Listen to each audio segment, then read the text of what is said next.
হ্যাঁ পেয়ে গেল কি আওয়াজ, ঘুমা কি আওয়াজ একটা পেয়ে গেল। ঘুমা ঘুমা ঘুমা, তোকে তো খাবার দিয়েছি, ঘুমা। সব সময় শুধু কান সতর্ক, চোখ সতর্ক। ঘুমা। আয় আরে ঘুমা, তোকে বললাম তো ঘুমা।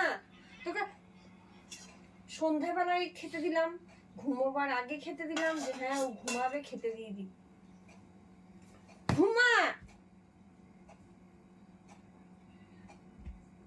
সবসময় পেট জ্বলছে। চোখে ঘুম নেই, সবার ঘুম আছে, ওর ঘুম নেই চোখে। খাটে শুতে দিলাম যে ঘুমা, শুনছে, চুপচাপ শুনছে কথাগুলো, কথাগুলো চুপচাপ শুনছে।